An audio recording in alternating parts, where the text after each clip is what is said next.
7 minutos para las 11 de la noche, muchos asuntos encima de la mesa de hoy, asuntos que vamos a compartir con Rubén Pérez, muy buenas noches, Breogán Riobó, muy buena noite, Miguel Tellado, muy buenas noches, Iván Puentes, buena noite, Pilar García Negro, muy buena noite tamén. Boas noites. Bueno, le preguntábamos hace un ratito al fiscal superior de Galicia sobre el día que hoy se conmemora, ese día de la violencia machista, datos terribles siempre los que ponemos encima de la mesa, y hoy queríamos traer un testimonio, el de María.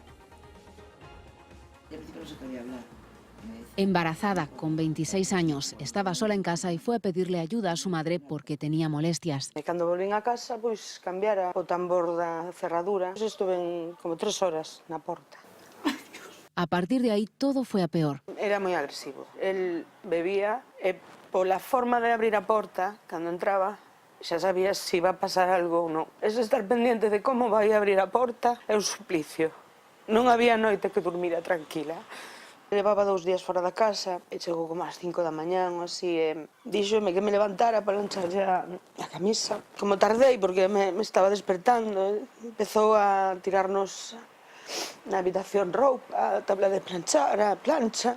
Lo denunció una primera vez, pero retiró los cargos. Pois hasta eso fixen. A túa nai non queres disgustala. Como lle vas a decir a túa irmá que se pega? Ou que se chama isto? Que non dis, pavo, xa pasará. Protéxelo. En vez de denuncialo, que é o que hai que facer cando unha persona te maltrata. Se separa, él va a la cárcel por una agresión a otra mujer. Un home maltratador é como os diamantes, é para sempre. Que che den un pau, pois ao final curas, non? Pois cando che tratan como se foras unha merda, é jodido porque recordas frases, por eso é que as matan. Esa é unha frase que él utilizaba bastante. Cuando pensaba que la pesadilla había terminado, lo ve frecuentando su barrio. Resulta que enfermei de cáncer, díxome que o tempo poñía a todo o mundo no seu sitio e que se alegraba de que tuvera cáncer. Conocer a Ana y contarle su caso le dio fuerzas. Foi cando denunciei. É como unha liberación, cando te das conta, cando botas pa fora, a xente reacciona polo que dis, asústanse, ti chegas a pensar que eso era normal. Penso que estou agora empezando a darme conta, empezando a curarme. Cuando se atreven a denunciar, ya no son víctimas, fueron víctimas, pero la vida sigue. Ana, víctima también de violencia machista, fundó la asociación Mirabal con un objetivo: demostrarles que sí hay salida. Porque todo el mundo me pedía consejo, ¿cómo habéis salido adelante? En el 2001 a mí me agredí con un cuchillo. Yo sigo, después de tantos años, con un tic. Eso de mirar para un lado y para el otro, mirar tu espalda. Yo lo he vivido y lo he pasado. Para que desaparezca el miedo a denunciar, reclaman más apoyo institucional. Cuéntalo. Y si denuncio, ¿qué me va a pasar? Caen denuncias porque es largo el procedimiento y agota. María tiene ahora 42 años y mientras vemos esta noticia, se recupera de una cirugía preventiva contra el cáncer de pecho. Es toda una valiente que solo sueña con una cosa: quero cerrar un ciclo e darles unha vida feliz a meus fillos, que creo que xa me toca. Volver a empezar. Bueno, enseguida nos vamos a ir al Parlamento de Galicia. Allí se aprobaba hoy un plan formativo en materia de violencia machista para el personal público de la Administración, pero se rechazaba modificar la legislación e incluir el término feminicidio durante la sesión, una propuesta que partía de la oposición. Os pido, primero, empiezo por ti, Pilar, algo que decir sobre este asunto. Eu non sei se se pode decir algo xa, non sei, o que ti queiras.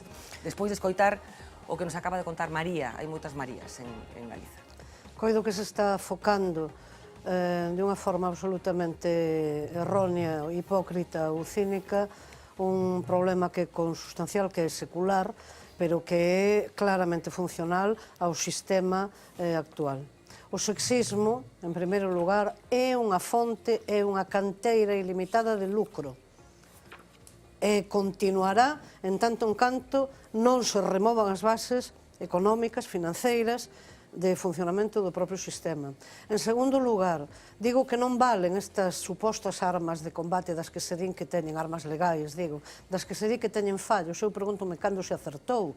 É dicir, a esta altura do filme histórico non hai elementos máis que suficientes para verificarmos de unha vez por todas que o teléfono 016, que instar a denuncia, que unha serie de elementos de procedimentos protocolizados non serven en absoluto. Entón, haberá que sentarse... Que hai que facer, entón? A ver, Pilar, unha cousa concreta, porque haberá efectivamente... que sentarse e haberá que... Non, e co das denuncias, perdón, que te interrompo nada máis. É certo que moitas veces, cando se apela tanto que hai que denunciar, parece que se pon o dedo na vítima. O que hai que denunciar en primeirísimo lugar, e aí vou agora a unha mudanza ou a mudanzas claras e rotundas que, na miña opinión, cumpriría abordar. En primeiro lugar, toda legislación declamativa, toda legislación supostamente igualitarista que existe, hai que aplicala, nunca mellor dito, con todas as da lei. E non se aplica porque sempre convén ter un exército feminino en reserva, infrapagado ou para os traballos absolutamente precarizados ou parciais. En segundo lugar, todo o que é sexismo, todo o que é machismo na tona, na epiderme social, compre combatelo de unha forma moitísimo máis contundente e moitísimo máis dura e non a base desa repetición eufemística da educación en valores. En que vai ser a educación máis que en valores? Vai ser en vicios? Vai ser directamente en máis prostitución da que existe? En terceiro lugar, hai un elemento central. Dixen antes que o sexismo vende e de que maneira. E é dirixido ás propias mulleres.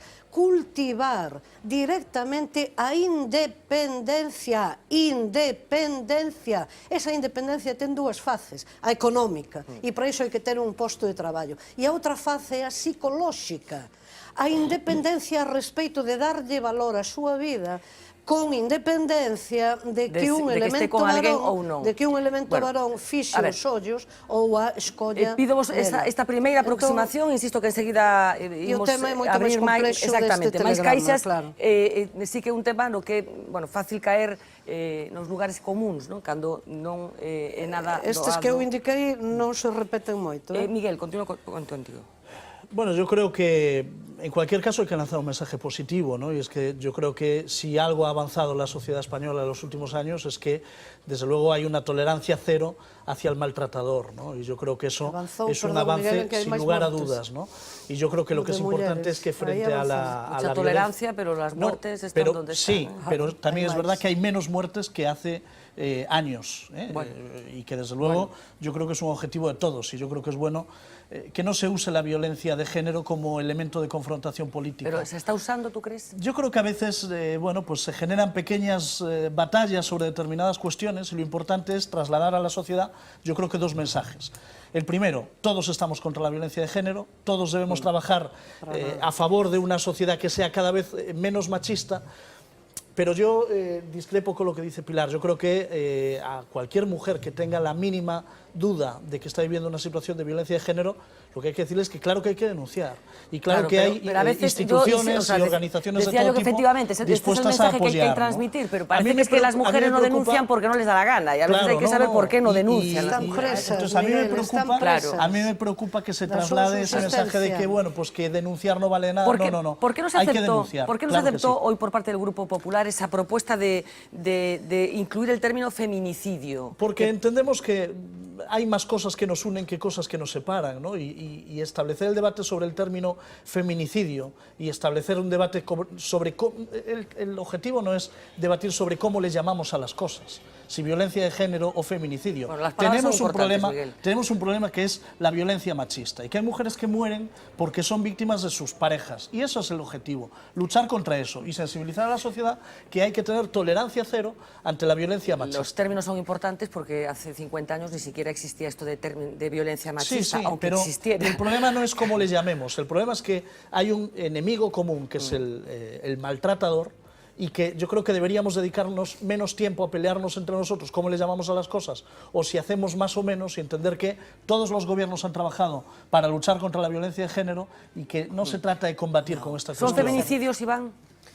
Eu creo que sí, non? É evidente que é un término que se utiliza fundamentalmente para expresar unha morea de mortes que se siguen producindo cada ano, non?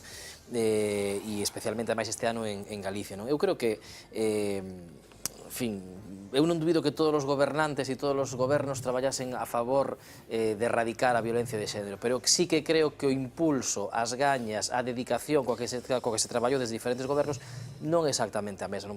Eu creo que un día como hoxe vale para denunciar e recalcar a dramática situación que seguimos a vivir, pero vale tamén para poñer solucións encima da mesa, non? E claro, solucións pasan porque, por exemplo, como denunciaban os colectivos feministas, a pesar da Lei Integral contra a Violencia de Xénero que se aprobou no seu día e que supuxo un avance moi importante, a lei sigue tendo lagunas a día de hoxe. Por exemplo, que facer cos homes que asesinan aos seus fillos para vingarse das súas mulleres, cuyas mulleres non son recoñecidas como vítimas da violencia de xénero. Vale tamén para decir que isto haberá que erradicalo a medio e longo plazo, fundamentalmente a través do ensino, poñendo en riba da mesa asignaturas a mellor como educación para a ciudadanía, que foi laminado do sistema educativo. Vale para decir que, ao final, isto é unha cuestión de cartos tamén, de educación, por suposto, pero tamén de cartos e de orzamentos dos diferentes gobernos para erradicalo. E claro, se un ve a evolución do orzamento, por exemplo, en campañas de sensibilización ou en recursos de administración postas a favor das mulleres víctimas de violencia de xénero, nos últimos anos se teñen recortado. Por tanto, eu non creo que seña casualidade que falemos de repuntes ou que falemos de unha certa, como mínimo, parálise na erradicación desa violencia de xénero, cando ao mesmo tempo vemos que os orzamentos do Estado e os orzamentos da Xunta de Galicia diminúen tamén ano a ano. No es verdad porque, pero es que yo creo que es un error debatir sobre esto. No es verdad porque, mira, el presupuesto del Estado para luchar contra la violencia machista este año son 1.558 millones de euros y en el 2016 suben 25 millones de euros más. Y yo te puedo decir que, año 2014, 54 víctimas de la violencia de género. Año 2008, que se gastaba más, mucho más dinero, 76. Es que es un error centrar el debate. Estás recoñecendo que se gastan menos cartos, entonces. No, estoy reconociendo que el año que viene se gasta menos más. orzamento. No, máis do que gastastes este ano, pero non máis do que se gastaba anteriormente. Te estoy diciendo que vosotros que gastabais tanto en campañas de sensibilización, había 76 víctimas en el año 2008 y que el año pasado, año cerrado, 54. Pero ¿cómo podemos es un error plantear el debate en estos términos. Yo creo que el debate, solo hay un enemigo común, que es el maltratador. Y frente a eso, estamos prestándole un flaco favor a las maltratadas, debatiendo sobre estas cuestiones. Pero poniendo recursos. Y utilizando para algo que decía Pilar, que eu concordo, que é a independencia laboral e salarial das mulleres. Es el maltratador. Y frente al maltratador, la sociedad tiene que responder con tolerancia cero. Y cuando la vecina oye que en la casa de al lado puede haber un caso de violencia de género, pues hay que denunciar, claro que sí. A ver, claro, vamos, deixademe que escoitemos os restos dos compañeros, Breogán e despois Rubén. Pois é tan sinxelo como que as cousas de palabras están moi ben, pero logo nos actos hai que amosalo, non? Dende 2009, para poñer un exemplo, as políticas de igualdade sofreron un recorte dun 45%, 2009 ata agora. As políticas de prevención contra a violencia machista sofreron un recorte dun 22%.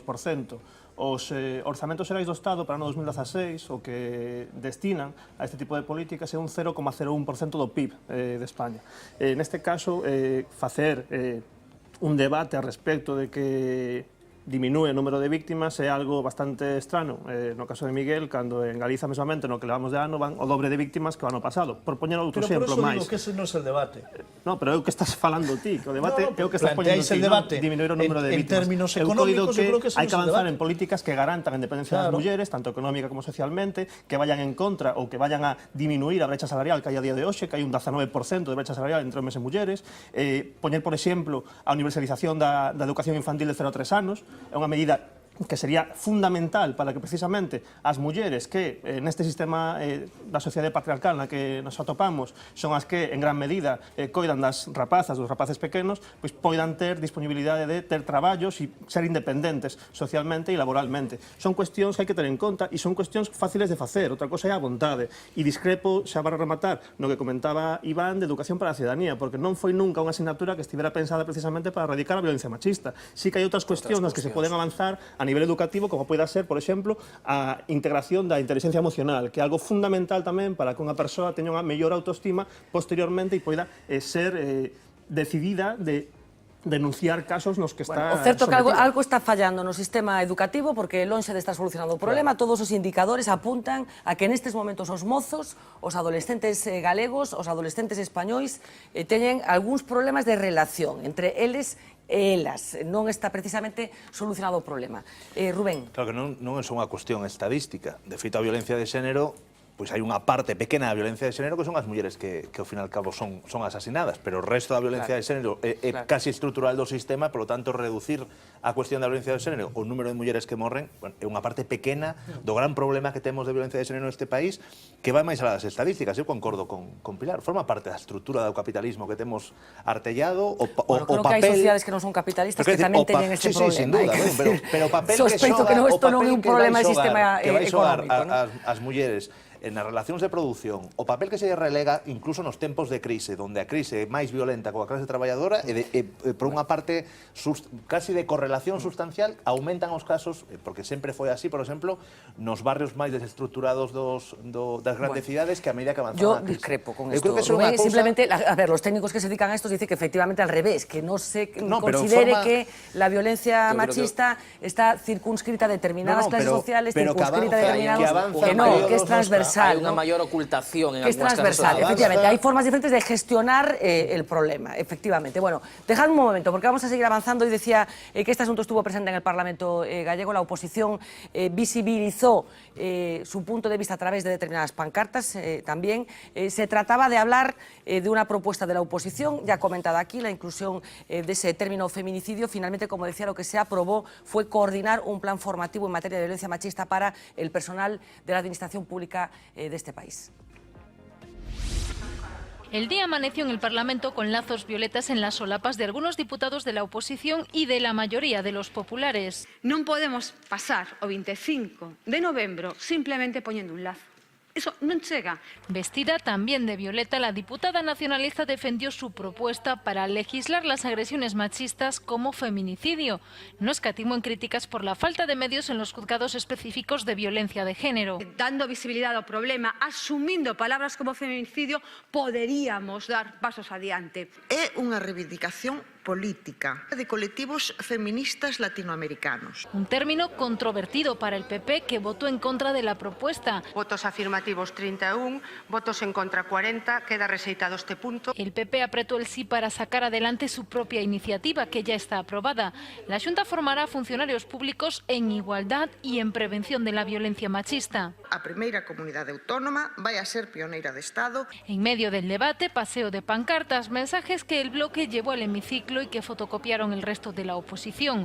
Decoración improvisada, apuntando a Baltar tras la denuncia de una mujer que lo acusa de prometerle trabajo a cambio de sexo. O primeiro que hai que facer para combatir a violencia machista é acabar dunha vez coa hipocresía, señor Feijóo. Prefire mirar para outro lado cando un señor feudal 2.0 se cree aínda con dereito de pernada. Non hai ningún pronunciamento xudicial, nin siquiera o fiscal fixo un mínimo apunte xudicial. Eu vou a seguir aquí e me vai a topar aquí para asumir as responsabilidades que correspondan ao meu partido e aos membros do mesmo. Outro día, nunha entrevista, vostede tamén dixo unha frase que o retrata. Non estou contento coa denuncia. É dicir, a vostede preocupa a denuncia, non lle preocupa o que se denuncia. Ese é o problema, señor Feijóo. Rectifique, exixa a dimisión do señor Baltar. Fixeron rexistros e están investigando o patrimonio de membros do goberno de Pontevedra. Señoría, me merece o mesmo respeto e a mesma presunción o goberno local de Pontevedra que calquer outro político de calquer grupo político. Fallóse en el micrófono del presidente, que acabó respondiendo desde el escaño del portavoz parlamentario. Aprendí moito neste escano, señorías. Entre outras cousas, aprendín que os galegos é un pobo con sentido común, que non xuzgan antes de ser escoitado a ninguén e que creen no Estado de Dereito. Antes de regresar a su escaño, prometió actuar según los criterios éticos que le guiaron tanto en la oposición como en el gobierno. Bueno, Miguel Lúa, petición de dimisión de Baltar. Bueno, yo creo que sobre lo que vemos en el Pleno, ¿no? Es evidente que estamos en campaña electoral y que la oposición, bueno, pues está dispuesta a hacer cualquier tipo de juego político, y yo, por respeto allá cada uno con sus responsabilidades, ¿no? Yo sobre el caso Baltar creo que he hablado en esta misma mesa y creo que la situación poco ha cambiado, salvo la noticia de hoy del comité ético, ¿no? Pero en cualquier caso yo sostengo lo mismo que he dicho desde el primer momento, ¿no? Prudencia y firmeza una vez que sepamos qué es lo que ha sucedido, ¿no? ¿Y aplazar decisiones políticas? No, no es aplazar decisiones políticas, pero yo creo que hemos visto a miembros de la oposición actuar como miembros de la Santa Inquisición, ¿no? Y que piden dimisiones de personas que ni siquiera están imputadas cuando justifican la presencia de otras y la continuidad de otras que sí están imputadas. Y yo creo que en este caso, yo creo que lo que conviene, lo que se impone es, bueno, pues actuar con cierta prudencia. Desde luego es un caso que a mí no me gusta nada, que me parece muy desagradable, que afecta a la intimidad de las personas, del denunciado, pero también de la denunciante, y que desde luego yo creo que debemos esperar a que se pronuncie la justicia. La noticia a la que se refería Miguel, os voy a escuchar enseguida, pero vamos a hablar también con una persona en unos minutos que nos puede arrojar algo de luz. Es que hoy se ha producido una inesperada dimisión, la de los 4 miembros del Comité de Ética de la Diputación de Ourense, que tenía encomendado analizar el ya denominado caso Baltar. Como decía, esta dimisión se ha producido con carácter unánime por todas las personas que formaban parte de la misma, que les voy a decir quiénes son. El presidente, el abogado Miguel Ángel González Trigás, designado por el Colegio de Abogados de Ourense, y formaban parte también Jesús Blanco, como miembro del Colegio de Secretarios e Interventores de la Administración Local, Enrique Varela, designado por Transparencia Internacional, y Antonio González Fernández, de la Universidad de Vigo. Los 4, como decía, tomaron hoy la decisión de dimitir justo el día en el que tenían que informar sobre el caso Baltar. No se conocen de momento los detalles de ese informe, a ver si nuestro próximo invitado telefónico, que será el portavoz del Partido Socialista en la Diputación de Ourense, que fue el partido que pidió que se pronunciara este órgano, nos da alguna clave. Enseguida vamos a hablar con él, pero pido, Iván, un punto de vista sobre este asunto. Bueno, eu creo que evidentemente, como dixen a mes desde o primeiro día que estaba nesta mesa, cando coñecemos a noticia, que é algo que hai que tomar con prudencia, inicialmente, non? O certo é que despois daquel tempo cheira mal o asunto, non? Eu creo que xudicialmente vai ser difícil que se poda aprobar a comisión de algún tipo de delito, porque efectivamente nin o señor Baltar naquel momento era xefe desta persoa, nin tiña unha relación laboral ou xerárquica con respecto a lei, e ainda encima, efectivamente, ao final esa persoa non traballou, traballou indirectamente na Diputación. En todo caso, e remato, a marxe dese proceso judicial e que se demostre unha comisión de algún delito, creo que se do proceso se demostra que efectivamente se cometeu iso e os feitos son tal e como os conta a denunciante, o señor Baltar ten que dimitir. Bueno, pois deixame que falemos con Nacho Gómez. Moi boa noite. Hola, bueno, alcalde de Ribadavia, portavoz do Partido Socialista na Diputación de Ourense. Nacho, sabedes que pasou, por que se produciu esta inesperada dimisión de todo o Comité Ético da Deputación? Pois non, os motivos exactos non os sabemos, evidentemente, porque mañá parece ser que nos teñen que trasladar a aqueles que fomos os que denunciamos a situación, que neste caso fomos ao Partido Socialista, teñenos que trasladar as conclusións do informe e por que dimitiron. Supoño que informe non habrá, porque parece que se produxo esa dimisión despois de escoitar, evidentemente, non escoitar, sino atender as alegacións que fixo neste caso o señor Baltar, pero sí que nos tememos o que aconteceu, non? Que xa, máis ou menos, cando nos decidimos denunciar o que nos denominamos o seu propio comité ético, non? Porque el foi quen de poñer en valor todo o tema da transparencia e de facer algo moi novedoso, que era abrir a sociedade este comité ético na propia Diputación Provincial.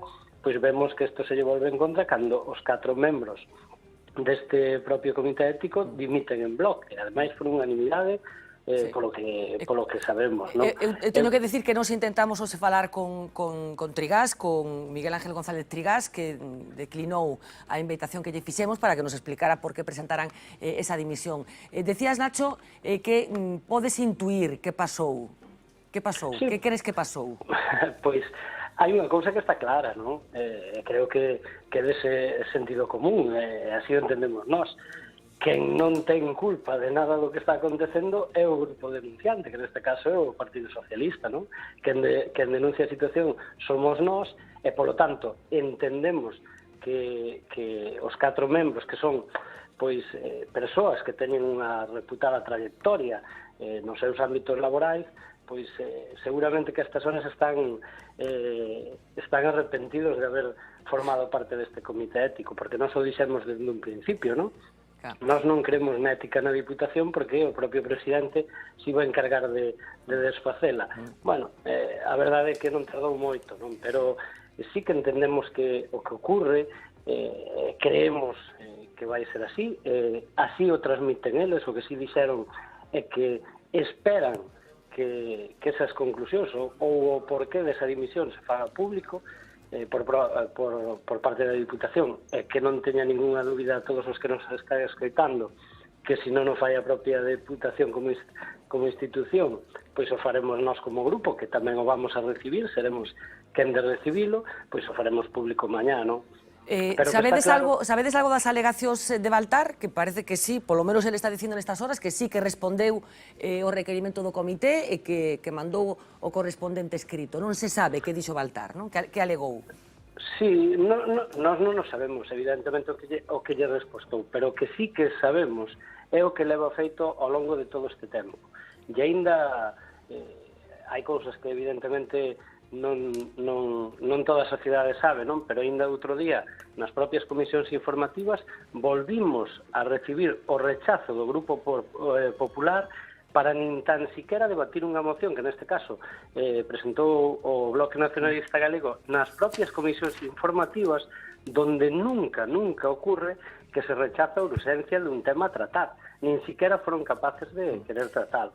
E, polo tanto, o que entendemos é que as alegacións que fixo Baltar son as mesmas que leva feito ata o momento, que non decir nada nin dar explicacións. E cando alguén non dice nada nin dar explicacións, pois está claro que o que levamos pedindo desde fai moito tempo, o que acaba de acontecer co Comité Ético, máis alá das propias razóns que nos dé mañá, ou que xa teñen por escrito, pois o que está claro é que isto é a gota que colma o vaso, non? Eu creo que na institución se está vivindo unha situación lamentable, nesta provincia se está vivindo unha situación lamentable, e unha situación que pasa porque o presidente dimita, non queda outra. O seu propio, volvo a decir, o código ético que el creou do seu puño e letra, e o comité ético que tiña que velar por esa ética que el presume, pois ella está dicindo que se van para casa porque non son capaces seguramente de decirlle o que ten que dimitir é el. Dende logo a noticia chamativa, Nacho, estaremos moi pendentes do que de si esta historia, de coñecer ese contido dese informe redactado por este comité antes de presentar esa dimisión unánime. Os 4 membros dese comité decidiron hoxe abandonar o mesmo. Graciñas, unha aperta, Nacho. Moitas gracias a vostedes. Boa noite. Bueno, Rubén. Eu creo que un proceso moi análogo, por exemplo, que vivimos en Vigo Cooperación Patos. O que pedimos sempre é que, polo menos na institución, que hai un concelleiro, un presidente, unha persoa que forma parte desa institución, se abra un canal que pode ser unha comisión de investigación, que poda ser unha aclaración pública, que poda ser algo que tanto a oposición como o goberno poidan seguir. Que exista un comité ético que dimite na primeira toma de posición ou na primeira análise dun problema deste tipo, pois é bastante significativo do que se está configurando. Eu creo que non é unha cuestión exclusivamente de isto, que sí que é certo que ten un agravante porque se está utilizando tamén unha posición casi de posicionamento de un presidente que é capaz incluso de facer un chantaxe sexual cunha cuestión destas. E que o que está en solfa tamén son todos os procesos moitas veces da contratación pública dentro desta institución. Por lo tanto, teria que ser un seguimento máis exquisito para que cando surde un proceso deste tipo se abra automáticamente unha comisión, que non existe. É que realmente é esta cuestión, non? Dicía antes Miguel que non é unha cuestión de tomar decisións políticas agora mesmo. Eu coido que un presidente da Xunta que, bueno, outro día aquí nesta mesma mesa na entrevista dicía que el non escoitara os audios, non? Pero que sí que lera un pouquiño as transcripcións por riba. Coido que o presidente da Xunta de Galicia, cando é unha persoa como Manuel Baltar, que ten un poder institucional dentro de Galicia tamén bastante relevante, debería de ser o primeiro interesado en saber que pasa sobre o tema e poder esclarecer as cuestións que son necesarias. Creo que é bastante hipócrita vir aquí a falar de que sí, nós estamos pola igualdade e en cambio ante esta cuestión que mutis polo foro directamente, non se fai nada con Baltar e que siga facendo o que queira, cando ademais subxace esta cuestión de que estamos falando de ademais, corrupción política directa cando fala de poder acceder a un posto público, non? Nese sentido, coido que é moita a hipocresía. Pilar García Negro. O 25 de novembro comezouse a celebrar na Galiza como o día que coñecemos contra a violencia xeral contra as mulleres, por iniciativa política, social e tamén parlamentar no seu día do Bloque Nacionalista Galego. Que me resulta infame a mí? Resulta absolutamente infame que un problema gravísimo de carácter social, de carácter económico, de carácter filosófico, que é claramente funcional, como antes dixen, a este sistema, resulta-me infame que se cousifique aínda por segunda vez, por se non abondase a cousificación brutal das vítimas mortais, das mulleres mortais, que se recousifiquen a base de establecer rankings e baremos de máis e de menos, ano arriba, ano abaixo, máis mortas, menos mortas, porque unha única morte feminina, un único feminicidio, un único, tería que resultar xa de seu absolutamente alarmante cando temos toda esta tona e todo este paraugas legal supostamente e falsamente igualitarista. En segundo lugar, a figura do maltratador, e agora vou enlazar tamén con este outro tema que se suscita, a figura do maltratador non nace por xeración espontánea, é o cumio, é a parte do iceberg ou do iceberg máis absolutamente brutal e violenta de todo un sistema que non se ve. E dentro do que non se ve ou non se quer que se vexa, están episodios con grabacións absolutamente vergoñentas, absolutamente bochornosas, como as que protagonizou o presidente da Deputación de Ourense, que merecía unha dimisión por pura dignidade e amor propio, como se dice antes, unha dimisión decía que mañá estaremos inmediata. pendentes dese informe redactado por ese comité de ética que nestes intres, nestes momentos, xa non existe porque hoxe pola tarde decidía presentar a súa dimisión. Insisto, non hai versión oficial do que aconteceu. Vía V intentou que Miguel Trigás, o presidente dese comité, falara con nos esta noite, decidiu que non era o momento. Pablo Carballo, muy buenas noches. Buenas noches. Creo que estamos en precampaña electoral. O en campaña, o lo que sea, porque en mítines se piden voto, Permanente. todo el mundo movilizado, desde hace días, semanas, ese momento en el que nuestros políticos se vuelcan por parecer ciudadanos de a pie, ¿no? Por ejemplo, así explicamos la presencia hoy de Pedro Sánchez en Cádiz. Allí el líder y candidato socialista lo hemos visto comiendo zanahorias. Vamos a recuperar esas imágenes porque ha dado rienda suelta precisamente a sus mandíbulas, un gesto que ha querido repetir en varias ocasiones, y bueno, en una presencia que se justificaba en una cooperativa agrícola antes de un mitin, que luego vamos a ver hilado. Antes de esa visita a Cádiz para comer zanahorias, Pedro Sánchez nos confesaba su sexapil en un periódico de Madrid. ¿Pedro Sánchez es guapo o es sexy? Soy sexy. Soy sexy. Bueno, decía que los actos se multiplican, hay que esforzarse por ser el ciudadano medio, el ciudadano humilde, por más que lo que digas quede en evidencia con lo que has dicho el día anterior. Le ha pasado, sin ir más lejos, al propio Pedro Sánchez. La subida de impuestos a la clase media trabajadora, es decir, los que estamos aquí, no la amnistía fiscal, sino esos 23.000 millones de euros que pagamos de más la clase media trabajadora desde que Mariano Rajoy es presidente del gobierno. Yo tengo un sueldo de 4.000 euros y tengo, bueno, pues un sueldo superior al salario medio. Sí, la verdad que un poco superior es para ser clase media. Bueno, ya sabéis que en esto de las campañas ya mucho para los chascarrillos. Ya me ha advertido mi compañero Elois Balado, a la vez que amigo, que Pedro Sánchez ya tiene el suyo, que ha ido repitiendo sucesivamente en los actos electorales de estos últimos días, de este fin de semana. Una taza es una taza, un vaso es un vaso y usted, señor Rajoy, es un fracaso y a partir del 20 de diciembre a la oposición. Una taza es una taza, es un vaso y usted, señor Rajoy, es un fracaso, un fracaso. Y el próximo 20 de diciembre irá a la oposición. Y efectivamente, señor Rajoy, una taza es una taza, un vaso es un vaso y usted es un fracaso, un fracaso. Así que, efectivamente, una taza es una taza, señor Rajoy, un vaso es un vaso y usted es un fracaso, un fracaso, un fracaso. Bueno, Vamos a ver, voy a abrir un poco ya el debate, Pablo, después nos vas a contar, nos vas a seguir contando más cosas. Efectivamente, ya esto siempre pasa. Bueno, efectivamente, cuando uno sigue una campaña electoral, por ejemplo, sucede que como estés detrás de un candidato, lo que dice en el mitin del jueves lo repite en el mitin del viernes y probablemente en el mitin del sábado. Pero yo no sé si en estos momentos, con todas estas cosas que tenemos a nuestra disposición, Iván, y voy a por ti, no porque seas del PSOE, sino porque algo de esto haces, si hay que empezar a cambiarlo, porque yo creo que es peor al final el efecto, ¿no? A ver, eu creo que hai que...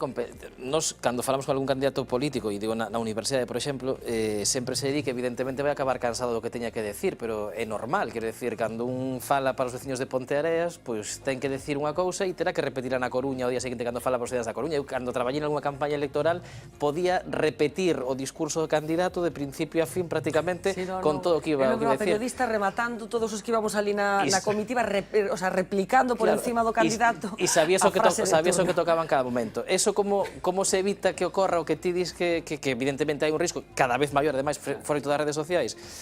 Bueno, pois evita evidentemente con eses insertos que hai novidosos cada día no discurso, que son normalmente as mensaxes, os temas do día e demais, non? Pero é lógico... Non está un pouco excesiva esta campaña? Un pouco de el espectáculo máis grande del mundo. Bueno, hoxe pola mañá precisamente... A ver que é capaz de facer máis extravagante o candidato... Tiñamos unha alumna na facultade que nos decía hoxe pola mañá que a un compañero meu que quería facer o seu traballo de fin de grado do infoentretemento, que precisamente de como os políticos se insertaban cada vez máis en programas de entretemento alonxados da pura información, non? E é certo, é unha liña que está crecendo, que víamos con sorpresa hai 2 anos, pero que hoxe forma parte da normalidade e vemos a políticos participando e facendo todo tipo de cuestións en todos os programas. Pero se banaliza a mensaxe política deste xeito? Eu creo que non, eu teño, a mí me choca tamén como cidadán, me chocaba inicialmente, pero se o poño na balanza eu creo que é máis positivo que negativo. Creo que tamén forma parte dunha visión un tanto elitista, creer que un político só pode estar en determinados ámbitos. Se un quere ser clase media, efectivamente, quere estar onde está a cidadanía e quere falar con todo o mundo, pois igual que vai ao mercado, non na campaña electoral, fora da campaña electoral tamén, pois tamén terá que ir a outro tipo de espacios informativos. Hoxe foi, por exemplo, o presidente do goberno, candidato á reelección polo Partido Popular, a un sitio concreto que foi... Comentar el fútbol, básicamente, a una emisora de radio. Si se preguntan, se refería Pedro Sánchez a Mariano Rajoy. ¿Qué ha hecho esta tarde, no? Mariano Rajoy, candidato ya del Partido Popular. Bueno, pues ha estado comentando la Champions. Por cierto, vean, de paso que lo escuchamos, la promoción que hacía esa emisora, en concreto la COPE, de la presencia de Rajoy. Y creemos que por primera vez en la historia de la radio en España va a comentar un partido de fútbol, bueno, o los 3, porque juegan 3 equipos españoles y aquí somos presidente. Muy españoles y mucho españoles. Pues podrá usted comentar el que quiera. Muchas gracias por venir. Nada, es un placer, Paco. Es del Madrid, ¿no? Sí, soy del Madrid y del Deportivo. Bueno, pero no contento con la retransmisión, Rajoy va a participar de madrugada también en un debate deportivo en la misma cadena, la cadena que ironiza, como ven en la publicidad, tras las críticas que ha recibido por no acudir a los debates electorales. Rajoy debate de deporte, dice en su publicidad esta cadena de radio. Los gestos, ¿no? Qué importantes son los gestos a veces. Bueno, hablando de gestos, hoy Albert Rivera, el candidato de Ciudadanos, ha estado en un acto en El Economista, en Madrid, y allí le hemos visto este gesto en concreto. Vamos a verlo. El candidato de Ciudadanos se coloca la chaqueta y pasa luego a no saber qué hacer con las manos, así que juega, como ven, con su dedo meñique, la base de su mano, en un gesto, el de agarrarse el dedo, que repite en varias ocasiones. Lo hemos estado siguiendo y resulta que esto es más que habitual, un gesto que no es ajeno. Vamos a recuperar varios momentos de Albert Rivera en estos últimos días y ver qué hace exactamente con esa mano. Bueno, aquí vemos a Rivera, últimas fechas, y fíjense en la mano. Una y otra vez, el líder de Ciudadanos repite exactamente lo mismo. Lo hace siempre, por cierto, cuando está de pie y ante las cámaras de televisión. Ahora hace falta saber si es un acto reflejo, si es una pose estudiada, bueno, y qué pretende transmitir exactamente con ella. O de un asesor, efectivamente. Iván se inclina por esta última opción, ¿no? Un sí, asesor que dijo, cógete el meñique. Os que traballades en medios de comunicación, sabes, por exemplo, se presentades de pé, o máis difícil é saber que facer coas mans, normalmente, non? Entón, agarrarse un dedo, agarrar un boli. A mí soname a xesto ensayado totalmente, ¿no? Como este. Pues vamos a hablar de gestos y de Albert Rivera. Lo vamos a conjuntar y vamos a poner en medio un elemento que es Juan Carlos Monedero, fundador de Podemos, y una comparecencia en un acto de la revista satírica Mongolia. En ella participaba, lo recogían los compañeros de eldiario.es, y así se refería gesto a Albert Rivera, el propio Monedero. Ayer Rivera le noté, o antes de ayer le noté como como sobreexcitado. Como eso que a veces te pasa, ¿no? Como que has hecho algo y que estás como muy excitado. Y...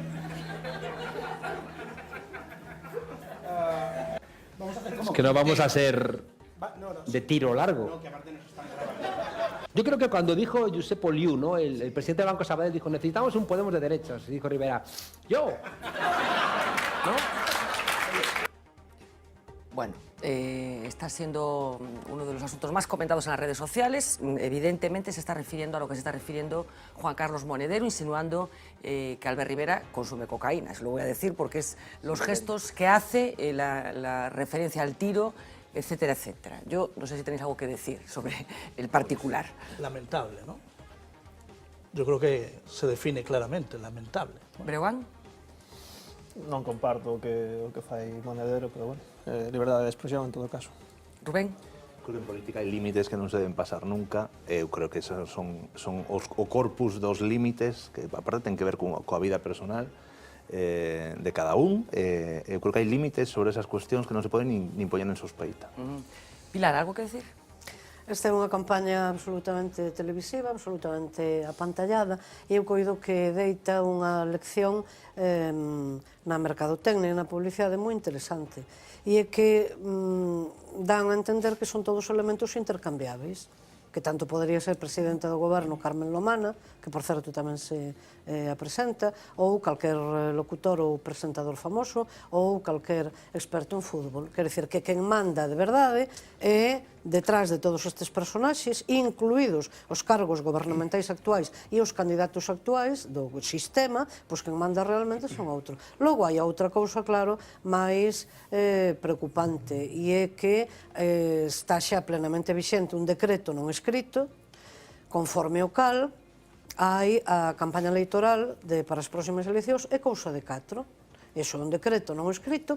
Logo, resulta que as regras aplícanse como se aplican, porque deses 4 hai dúas formacións que teñen 0 escanos. E outras que teñen os escanos correspondentes e, efectivamente, non existen. E despois, a respecto deste comentario... Sí, non, pero estou falando do conxunto do Estado, pero efectivamente... E a propósito deste comentario, efectivamente, do señor Monedero, pois de dúas unha. De dúas unha para quen dá tantas leccións sociomorais. De dúas unha. Ou ben, dinse as cousas as claras, como dirían eles, a la española, ou senón, non guindes a pedra, non guindes a pedra... Sí, claro, sí, porque se nos atribúe a nós, non se sabe cantas cárregas de ambigüidade. A nós os galegos, digo, e galegas. Entón, ou ben, dinse as cousas claras, co cal arriscaste efectivamente a que o interfecto interpoña a denuncia ou a querela correspondente, ou, senón, limítate a xuizos de tipo político. Isto é guindar a pedra e esconder a mão. Pablo, máis cousas, creo que hai algo máis de Pablo Iglesias, non? Sí, Monedero, bueno, insinuaba el gusto por la cocaína de Albert Rivera, para mí de forma bastante clara. No, vamos, es que efectivamente. Pablo Iglesias estaba esta mañana en una tertulia de televisión. Allí le ponían un reto un tanto particular. Le pedían que improvisara un informativo supuesto de después de las elecciones del 20 de diciembre y le ponían como condición, ojo, que no se riese de sus propios chistes. Y esto salió. Según ha declarado Pablo Iglesias, el Partido Popular gobernará con el apoyo incondicional de Podemos.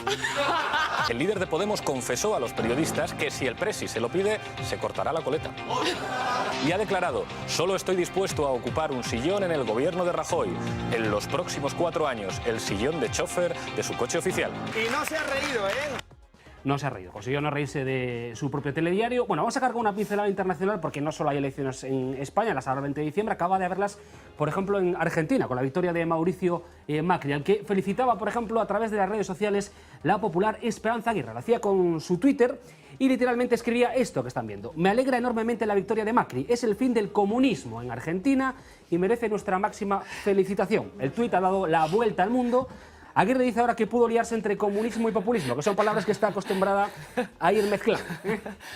Comunismo y populismo, efectivamente. Fin del peronismo, en tal caso, ¿no? Que era lo que representaba Cristina Fernández. Fin ou detención de unha política que eso que ela, se fose algo máis culta, menos lercha, tería que saber, de unha política antiimperialista e de unha política que intentaba manter, con todos os problemas ou contradicións que se quixeron, pero que intentaba manter o tipo da soberanía nacional argentina, non monetaria imos e debatir da económica Argentina nestes momentos, pero bueno, quero recuperar un asunto que ten que ver co presidente do goberno, con Mariano Rajoy, e esa petición de debates que finalmente non se vai a responder.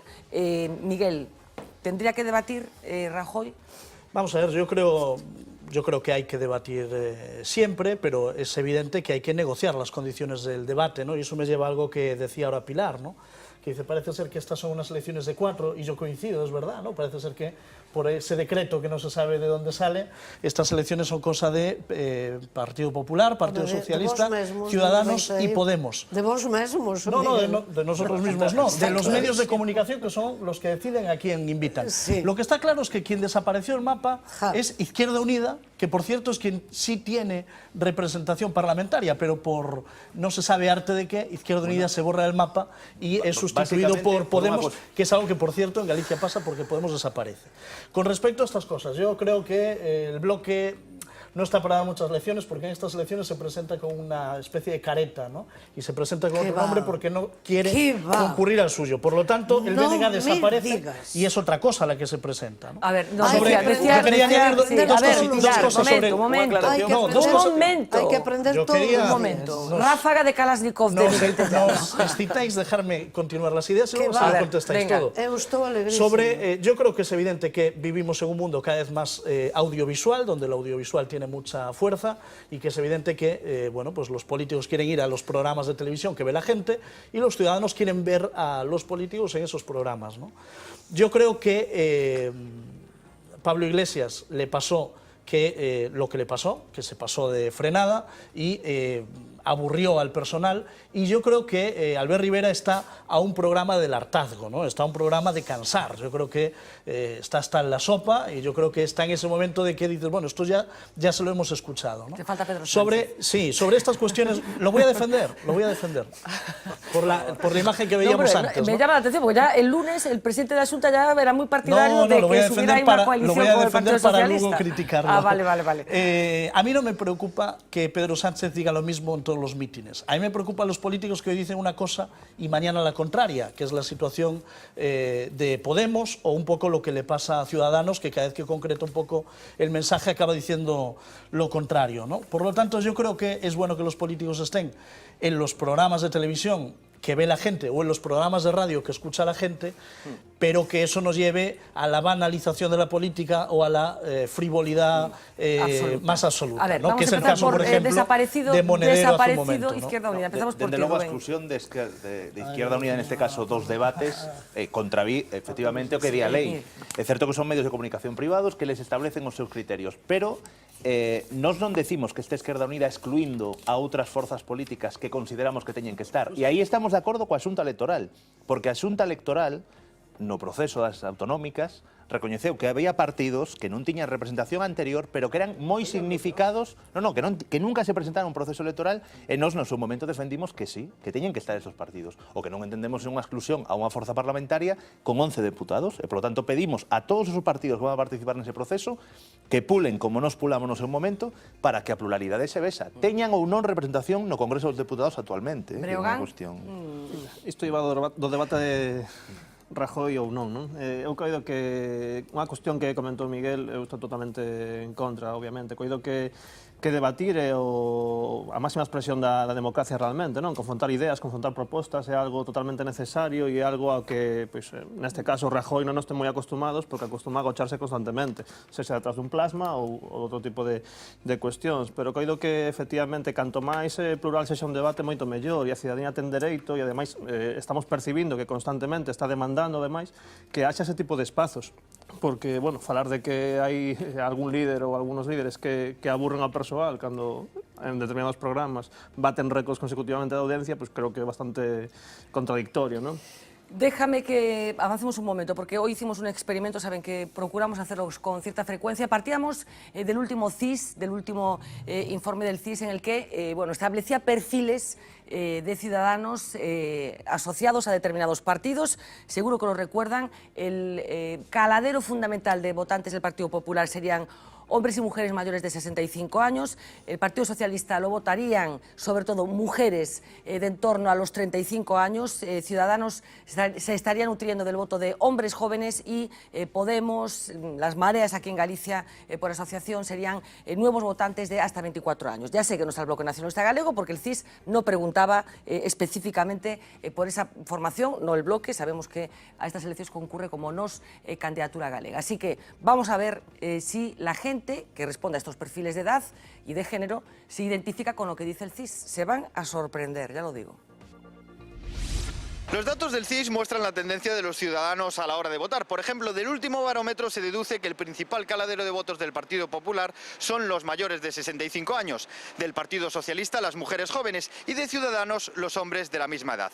Por su parte, fuerzas como Podemos, que formarán parte de Marea en las próximas elecciones, se nutren de jóvenes de entre 18 y 24 años. Veamos si la calle responde a estos estereotipos. El barómetro del CIS dice que perteneces al caladero de votos del Partido Popular. ¿Te sientes identificado? No. Vou votar polo Popular. Eu penso votar no PP, penso que sí. Por cal querías que votáramos? Más bien con los partidos emergentes. No, yo no. No votaría a ningún partido político en estas elecciones generales del 20 de diciembre. La edad me va aumentando, pero ya desde mucho más joven también votaba al PP. Tiro de la fuerza de la legalidad y ninguno es legal. Qué bien. Bueno, puede ser. Sí, ordinariamente voto por el Partido Popular porque son los que más conozco. Perteneces al principal caladero de votos del Partido Socialista. ¿Te sientes identificada? Sí, por Podemos. Soy más identificada con él. No. Para nada. Para nada. No. Con el PSOE nada. No. Puede ser, sí. Sí. No. Por ser mujer ni por la edad determine el partido al que vota. No. Gracias. Sí. Sí, yo creo que sí. Sí. ¿Votarás por los socialistas? Pues va a ser que sí. Por vuestro rango de edad, el barómetro del CIS dice que pertenecéis al principal caladero de fuerzas como en Marea, Podemos. ¿Os sentís identificados? Un poco sí. ¿En tu caso sí? Sí, un poco sí también. La verdad no, pero creo que gran parte de la juventud sí. Sí, me siento más con ellos. No, en este caso no. Sí, Podemos. Con Podemos, sí. Sí, creo que sí. Sí, digamos que sí. Me apetece romper con lo que ya estaba establecido. Supongo que sí, que España necesita un cambio y es el momento, creo, el momento adecuado. Sí, sí que me siento identificada. Una opinión bastante ecléctica, entonces me cuesta mucho identificarme con una ideología u otra. Pues la verdad es que sí, con Marea sí. Dice que el principal caladero de votos de Ciudadanos son los hombres jóvenes más o menos de tu edad. ¿Te sientes identificado con ese perfil? Sí, puede ser que sí. ¿Tú por qué te inclinas más? Más por Ciudadanos. Yo me siento de acuerdo con ese rango. Puedo entender lo que sea así el índice, pero no estoy de acuerdo con eso. ¿Te sientes identificado? Sí, me siento identificado, sí. Podría en principio sentirme identificado. Para nada, son bastante de derechas. Bueno, yo no sé si os merece alguna reflexión, ahora os pregunto, insisto, siempre lo digo, no está trucado. La gente que habló fue la que nos encontramos, no tiene valor demoscópico porque no está sometido a ningún tipo de metodología científica, digamos, pero esto es lo que sucedió. A mí, no sé, Iván, si te llama la atención algo. No, sí, os perfis existen, ¿no? Yo creo que si pensamos no noso entorno podemos palpar tamén, non? Comentamos aquí fora do vídeo, non só por idade, por sexo, incluso tamén por estilo de vida, por apariencia física. Pero, por exemplo, a xente moza é moi chamativo, Sí, no, a xente moza é moi chamativo. Algo que reflicten todas as enquisas, que se corresponde bastante cun sentimento que creo que tamén todos tivemos cando éramos máis mozos, non? Que era o de, bueno, pues un sentimento de rebeldía, de probar o... O sea, queres decir que ti, cando tiñas 20 anos, non votabas o Partido Socialista? Eu votaba o Partido Socialista. Moi a reflexión. No, votaba o Partido Socialista, pero bueno, algún día comentarei o que dixe o día que me afiliei ao Partido Socialista, que foi con 19 anos. Algo así como con la mano na nariz? Ao principio, non coa mano na nariz, pero sí que, bueno, tiña unha visión seguro non co Partido Socialista en xeral, coa sociedade, probablemente moitísimo máis crítica do que pode ter hoxe, non menos de esquerdas ou menos firme, pero sí, bueno, pois máis rupturista, digamos, non, do que hoxe pode ter, que son pois máis comprensible. Non me rifes, por favor, Pilar, porque non estivera o bloque. Nos seguíamos o que decía o CIS, non me rifes. Mira, eu só quero comentar, se o vin ben, é unha información do CIS, verdade? De maneira que para maior escarnio as galegas e galegos estamos pagando, porque é un organismo estatal, unha institución estatal, directamente a nosa exclusión. Eu supoño que todos os que estamos aquí respeitamos a aritmética, verdade? Bueno, na aritmética, conforme ela, temos a seguinte fotografía. O Bloque Nacionalista Galego ten na actualidade no Congreso dos Deputados, tivo até agora 2 escanos, que dos 350 representan o 0,6% do total. Dígase, a nivel estatal, que presenza, que cuota respeitosa desta porcentaxe ten o nacionalismo galego. En segundo lugar, en escala galega, a respecto dos 23 escanos das 4 circunscripcións galegas, é aproximadamente o 9%.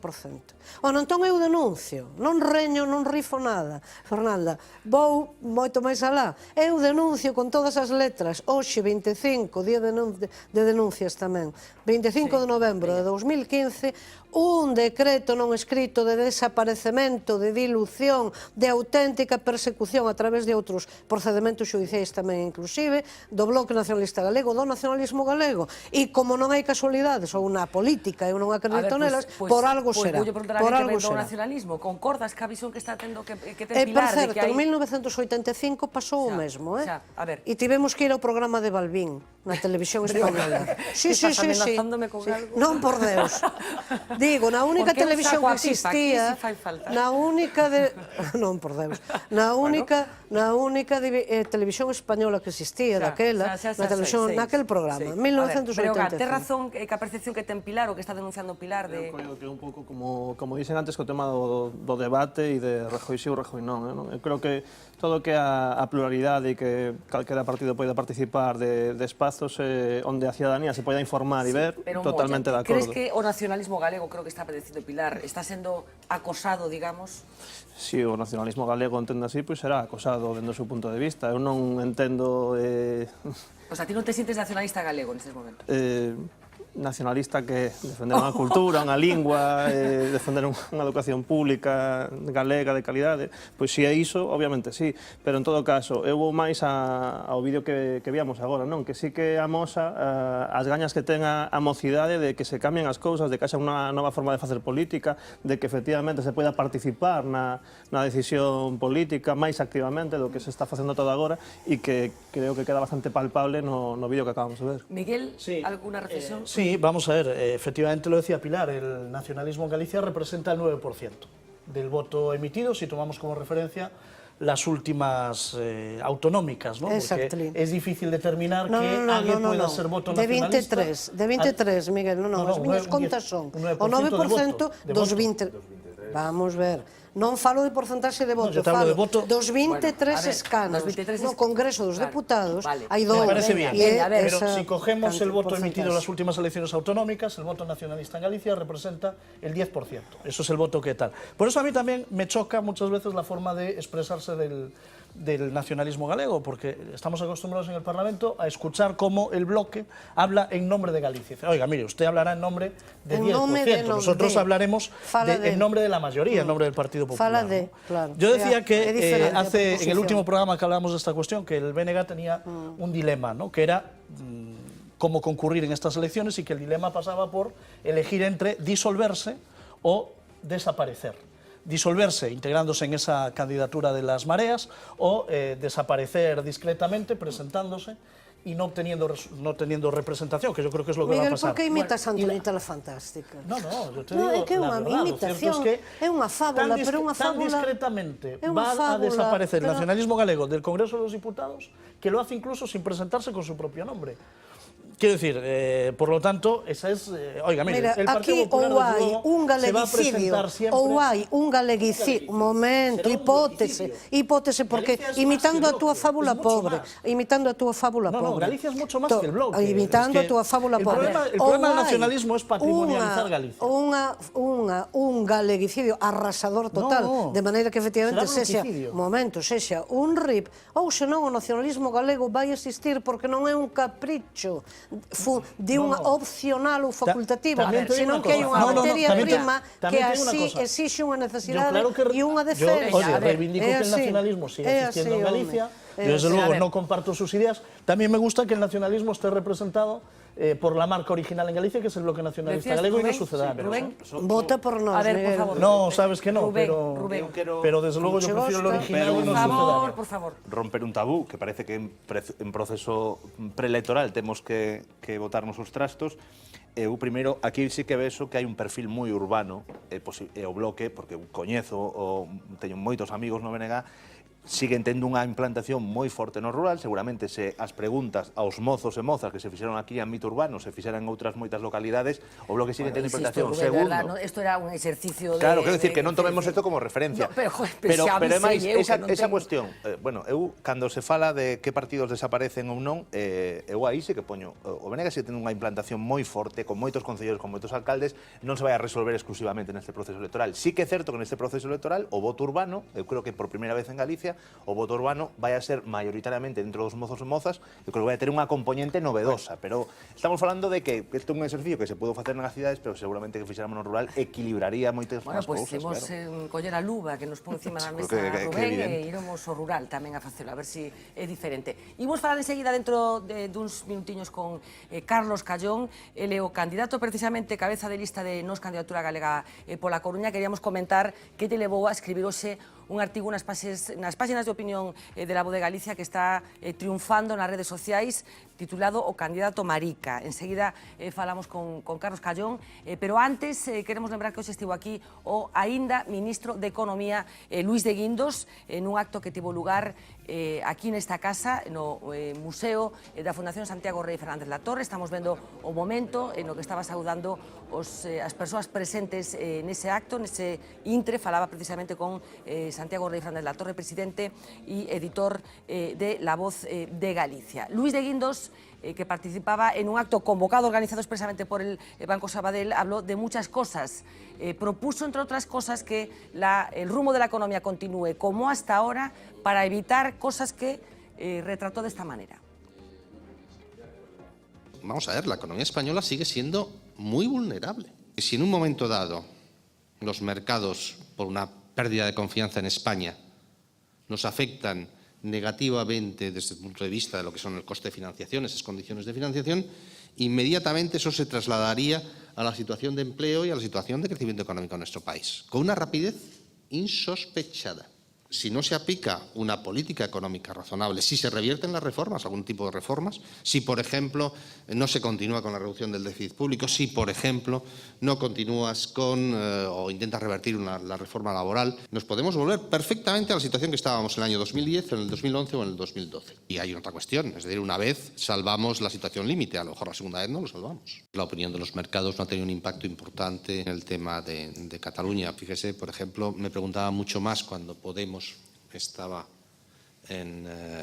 muy arriba en las encuestas, pues me preguntaban mucho más por Podemos que sobre Cataluña, ¿no? Y lo triste que estamos viviendo ahora es que todo el mundo da por descontado que la independencia no se va a producir, porque es imposible. Lo triste es que en estos momentos el gobierno de una comunidad autónoma tan importante como la catalana está en manos de un partido radical antisistema. Como yo he dicho en varias ocasiones, deja a Syriza como un chiste. Lo importante se ha hecho ya. Si el rumbo se mantiene, yo estoy convencido que incluso el año que viene puede ser mejor que este. En contra de lo que dicen todos los analistas. Sí, como siempre ha ocurrido, pues el pueblo español es sensato, es prudente y elige correctamente, ¿no? Y sale la percepción de un gobierno estable y con esfuerzo, un gobierno fuerte y con capacidad de implementar las medidas. Pues, por ejemplo, la prima de riesgo, de las cuales ya no hablamos, pues se puede reducir perfectamente en 50 60 puntos básicos. Las inversiones en España se pueden acelerar incluso bastante más.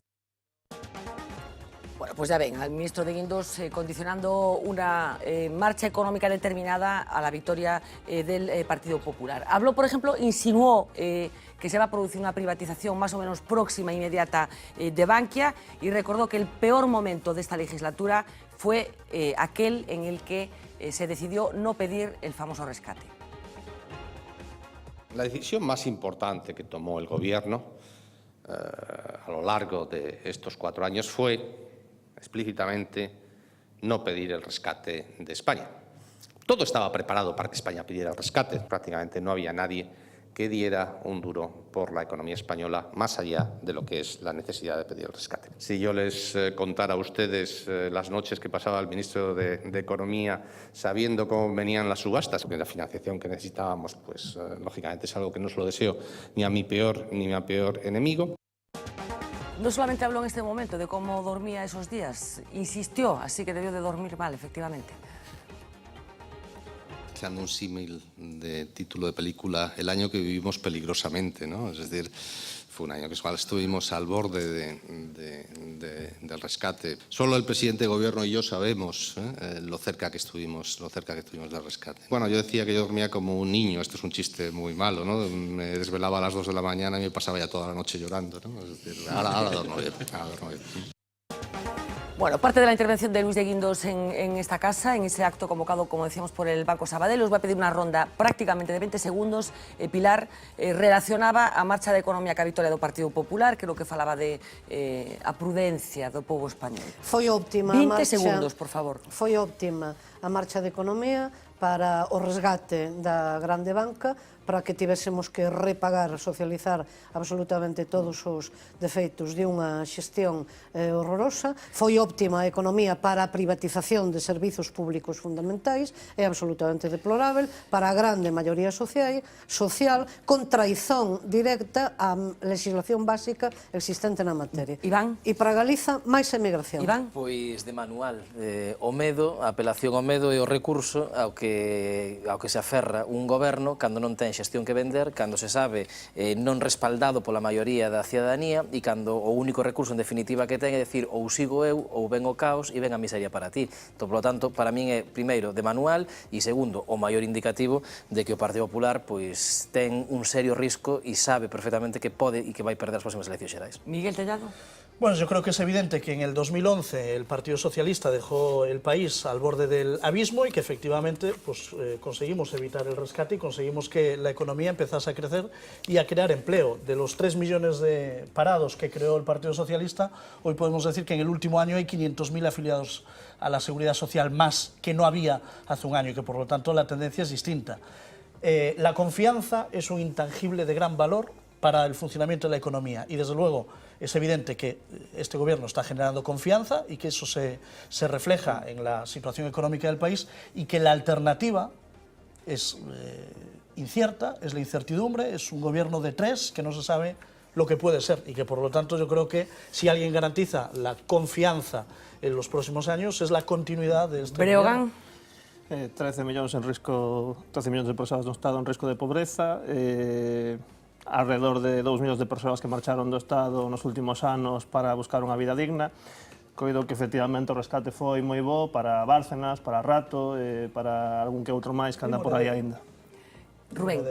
Me gusta este ministro, ¿no? Bueno, todo o mundo di que non vai a ser peor, pero bueno, podes que sea mellor, o sea, parecía casi un pitoniso máis que un ministro. Decir, pero eu creo que tal, a ver como chove, pode que veña vento, un pouco de seriedade sobre as cuestións que creo que son evidentes, o nivel, o decía Breogán, a situación casi de empobrecemento, o nivel de afiliación á Seguridade Social, os que coñecemos un pouco a negociación colectiva, es un fraude porque están firmando contratos de menos de 2 horas, temos ahora mesmo un convenio en grandes empresas, por exemplo a PSA, que vai a permitir prácticamente a precariedade. Os niveles de pobreza xa non van asociados a unha persoa que non teña un emprego, senón que os niveles de pobreza e exclusión van asociados a xente que ten nivel de emprego e donde antes había un traballo regulado, pois ahora existen 50 mini traballos precarios. Por lo tanto, eu creo que un ministro ten que ter un pouco máis de cuidado nas preparacións das rodas de prensa, porque parecía prácticamente, bueno, a ver que pasa. Bueno, non era unha e logo a roda de estrategia prensa. do medo é evidente, cando un goberno sabe que cae, a estrategia do medo de criminalización da alternativa está claro que está enriba da mesa. Carlos Calló, moi boa noite. Hola, moi boa noite. Bueno, cabeza de lista, como decíamos, de nos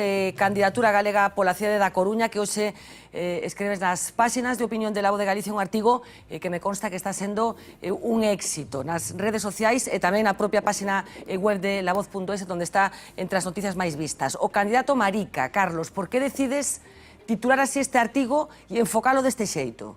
Sí, o título é sobre todo para convidar á lectura e tamén porque a vivencia da homosexualidade tanto no pasado como tamén no presente, ainda que de forma diferente, produce moitas veces a través dos insultos.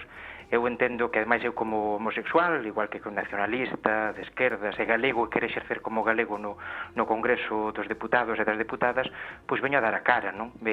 Como aspirante a deputado por nosa candidatura galega vou dar a cara polos problemas en xeral dos galegos e galegas e tamén contribuir á visibilidade de colectivos discriminados como efectivamente continúan a ser o dos homosexuais, non? Porque é certo que se avanzou moito, hai que recoñecelo, avanzouse moito, mas continúa a haber discriminacións por opción sexual, e que eses tantos compartidos que ti comentas nas redes sociais demostran que aínda falta moito camiño por andar. En concreto, bueno, faz unha pequena reflexión sobre os teus primeiros anos de vida. Dices exactamente que ata os 20 anos fuches case invisível. É así? Lembras dese xeito a túa infancia e a túa adolescencia? Sí, é certo, non é a miña propia historia de vida, eu teño 37 anos, efectivamente podo ver esa evolución, xente con outra idade pode contar aínda con máis dramatismos, tal vez esas discriminacións, pero tal vez o máis grave sexa que aínda que avanzamos, aínda continúa moito camiño por andar, aínda continúan a existir moitas discriminacións ante as cales hai que batallar. Non é só unha ollada para atrás, non, que tampouco é unha parte negativa, mas tamén subliño no artigo, que non nos quedemos coa parte negativa.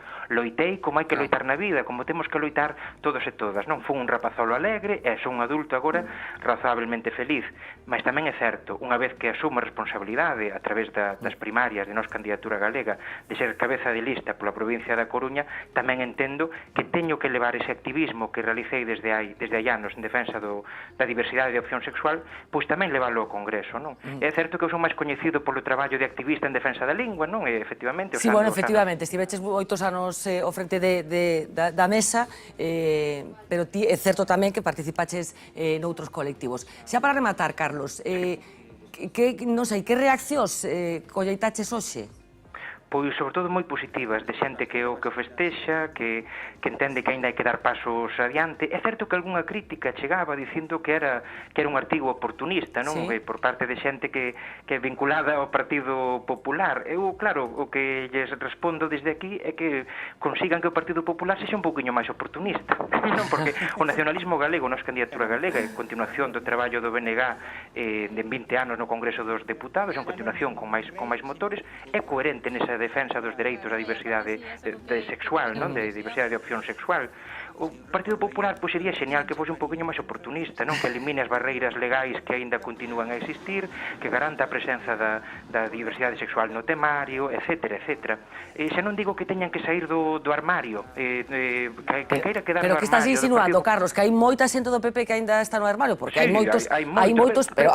moitos militantes e moitos cargos públicos do Partido Popular que manifestaron públicamente a súa homosexualidade tamén. Claro, mas o problema non é quen queira estar no armario, eu non lle vexo problema legitimamente a iso. O problema é que están nun armario confortable vivindo a súa vida mentres votan contra os dereitos do resto das persoas, non? É o cinismo do Partido Popular que se ve na cuestión da homosexualidade, igual que se ve no aborto, que se ve noutras cuestións sociais, non? É, por unha banda, vivir eu cómodamente, mas despois non me importa efectivamente, pois recordemos, por exemplo, a orde ministerial do Partido Popular para limitar o acceso a reproducción asistida ás parellas de mulleres, por exemplo, non? Moi recente. Ou moitos outros exemplos que poderíamos Bueno, pois, Carlos, imos deixalo aquí. Tenemos ocasión de falar polo miúdo de propostas políticas, pero se queríamos comentar esta columna que, como decíamos, bueno, pois foi un éxito, tanto na página web de La Voz de Galicia como decíamos, nas redes sociais. Graciñas e unha aperta, Carlos. Moitas grazas a vos. Boa noite. Imos facer unha última pausa de publicidade, de seguida regresamos para que Uxía Rodríguez Rodríguez nos conte máis cousas e non se perdan o Off the Record de hoxe.